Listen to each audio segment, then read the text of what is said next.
guys, welcome back to the channel and welcome to today's video where we will be talking about the most popular books that everyone seems to love and see if they are worth the hype. We will be determining on whether or not these books are worth your time and your money because as book lovers, our time is very important and we could definitely be spending it on more productive things like doom scrolling social media for actually good books to read. A lot of these books did put me in a reading slump while others got me out of it. Full disclosure, these are just my opinions and I know that everyone has different tastes in books, but there are a lot of romance and fantasy books to get into, so let's get started. The first series in no particular order is the Windy City series by Liz Tom Ford. The first book is Mile High and this entire series is a sports romance and follows a different couple in each standalone book. The first book is about Xander and Stevie. Xander is a professional hockey player who is the player that everyone loves to hate on, and Stevie is a flight attendant that works for his team. They immediately start out as somewhat enemies in the beginning of the book for whatever reason, and they continue to exchange really entertaining banter throughout the entire book. What I really liked about the book is that as the story progresses, you can really see Stevie start to be one of the few people that really understand Xander's for who he is. He might come across as the uncaring, funny guy that has a new girl after every game, but that's not who he is, even though it is the outside show that he puts on for other people. And even though this book and the entire series is so funny, the aspect of like a genuine romance is very much present, and I absolutely love this series. I will say though, I thought the first book was just really good, but the second book is next level romance and it's one of my favorite romance books that I've ever read. I don't think I will ever stop recommending this romance series to anybody that likes romance, especially sports romance. The banter and the storyline is what really stood out to me, and this entire series is worth every little bit of hype that it has ever received. On to the second book and series that we're going to be talking about, which is the Book of Azriel by Amber V. Nicole. It is the first book in her series, and this is a dark romantasy series with a very strong female main character. I really love strong female main characters, and our FMC in this case is Diana, who is also partially the villain in the story, which is really refreshing to say the least. Diana and Caden, who is basically her master or creator, are both looking for this magical artifact called the Book of Azriel, and in the process of trying to find this really powerful book, they accidentally summon Sam Keel, who is the supposed world ender. By the way, he goes by Liam now. I don't know why, but Diana and Liam start out real enemies that actually have it out for each other, that are trying to kill each other, and their interactions were just really entertaining and there was just tons of banter in this book. Really the entire series. But as the series went on, I felt like there was just more and more added to the world building. There were multiple POVs. I swear there were at least 10 different POVs at one point, and eventually I just lost the plot and didn't really know where to follow along anymore. I also feel like after the first book, it started getting a tad repetitive in some areas, and the way that the story is written, there's a lot of depth going on, but at the same time you feel kind of disconnected from it. And I know that the genre is a dark romantasy and that's kind of what the entire genre is about. As someone who really prioritizes a good plot and genuine believable characters, I had a hard time getting through the third book in the series, although I will still read the fourth book when it comes out. As for whether or not it's worth the hype, I will say that yes, the first book is really entertaining and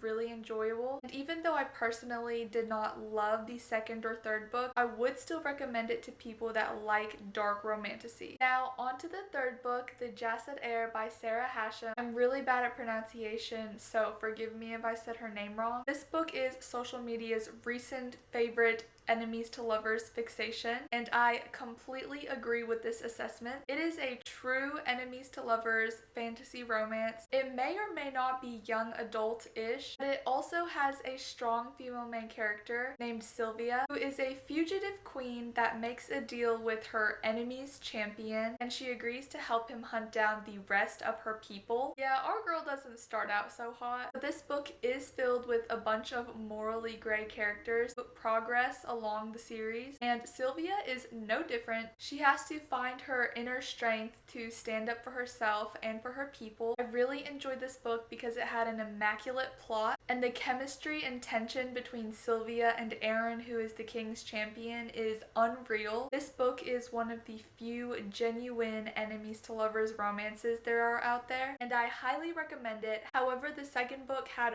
far less romance and leaned way heavier into the fantasy aspect of the series. If romance is really important, then the second book might be a little bit of a disappointment, but the first book is 100% worth the hype. Next up, we've got Binding 13, which is the first book in the Boys of Tommen series. It's by Chloe Walsh, and it's one of the best romance series out there. It is extremely angsty, heavy emphasis on angsty because you will cry. There's really no way around it. The first book follows Shannon, who is this shy and sweet girl, and Johnny Kavanagh, who is the really popular rugby player, and they are almost completely polar opposites. Shannon comes from an abusive family and is bullied a lot at school, while Johnny has really loving parents and everyone seems to love him. After they first meet, when Johnny accidentally hits Shannon in the head with a rugby ball, they start to become friends and eventually more. What I really loved about this book was how sweet the romance was, and even though this series cannot be called a rom-com in any way, there were also a lot of funny aspects to it. I remember there were just several scenes where I bust out laughing. What I really loved about the first few books in the series was just how unproblematic the romance is. Now the sixth book is a different story, but the first few books, especially Shannon and Johnny's story, are the least toxic you can get, and I just love how Johnny would do anything for Shannon. As for whether or not this series is worth the hype, yes, yes, yes. This entire series is 1000%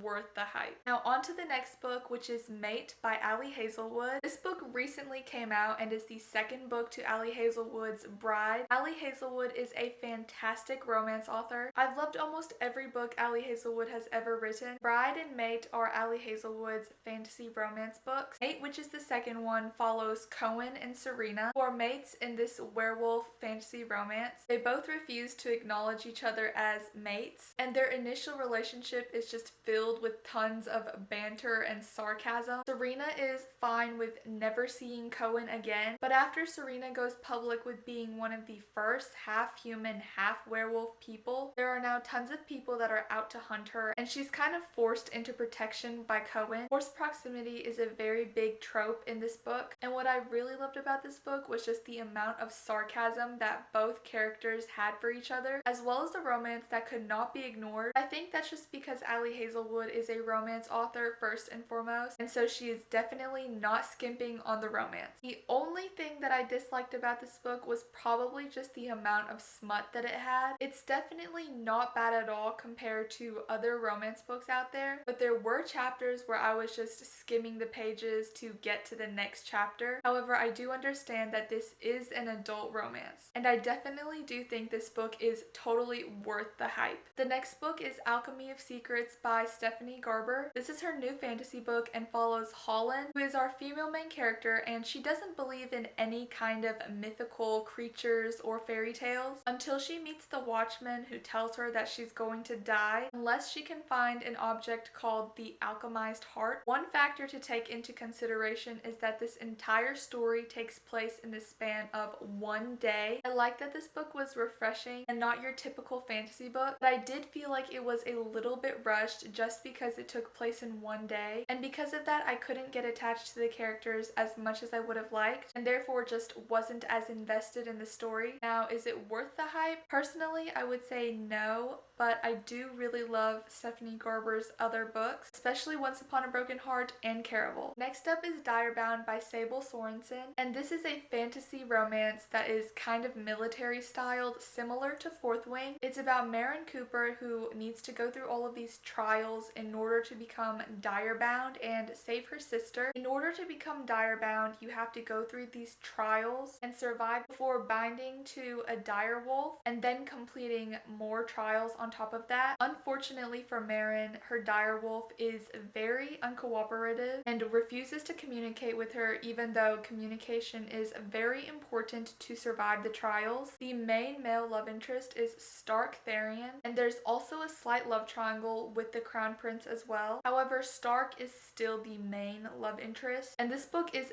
definitely enemies to lovers and has a lot of similar aspects to it like Fourth Wing. I really like the idea of this book just because I absolutely loved Fourth Wing. However, the main character does come across as slightly petulant, almost like a kid, and I personally found Stark Therian to just be a jerk for no reason, which was just really off-putting. I don't know if it was because I was in a reading slump while reading this, but I personally do not understand the hype. I will probably try to give this book another try later on, but for now I would say this book was a hard pass for me. Next up, we have one of the biggest book releases of the whole book community. Alchemized by Senlin Yu is by far one of my favorite books that I think I've ever read. I have never read 1,000 pages so fast. This is a fantasy book with heavy romance, and for those that don't know, Alchemized was originally a fan fiction of Harry Potter called Manacled about Hermione Granger and Draco Malfoy. As someone who's just never been crazy about the whole Hermione Granger and Draco Malfoy concept, I absolutely loved Alchemized. Basically, Helena Marino is an alchemist, or was formerly an alchemist, who is now a prisoner with no memory of how she got there, and she is also the last surviving resistance member in a war between alchemists and necromancers, which are basically people that believe bringing people back to life is okay. And the necromancers want Helena's secrets even though she herself cannot even remember them. So they charge her to Cain Farron, who is one of the most powerful necromancers, and basically tell him to unlock her memories somehow. This is an enemies to lovers book told in 3 parts. Huge warning, this book does contain a lot of dark themes of war as well as very graphic war crimes. Other than that, this book had phenomenal writing. The story and the characters were absolutely heart-wrenching, and other than the fact that I probably need therapy now, I have nothing bad to say about this book. This is one of my all-time favorites. Please read it. Now for the last book, we have a really popular romantasy book called Quicksilver by Callie Hart. Her second book is coming out quite soon. Quicksilver is about Ceres Fane, who is transported to this unknown world after being saved by Kingfisher, who is this mysterious fae. Ceres is forced to help Kingfisher use her powers to manipulate Quicksilver, which is this magical element slash metal, and help him win a war before she is allowed to go home. This book is enemies to lovers, and if you can't tell already, it's one of my favorite tropes. There was a lot of banter in this book, and it was a really great fantasy romance. There were a lot of similarities with other fantasy romance books, but still extremely enjoyable. This book was definitely worth the hype, and I cannot wait for the second one. Those are all of the books for today. Thank you so much for watching this video, and if you have any other book recommendations or video requests, please let me know. I would really appreciate it if you like this video and hit the subscribe button, because I would love to have you as part of the community. Thank you so much for watching, and I'll see you in the next video.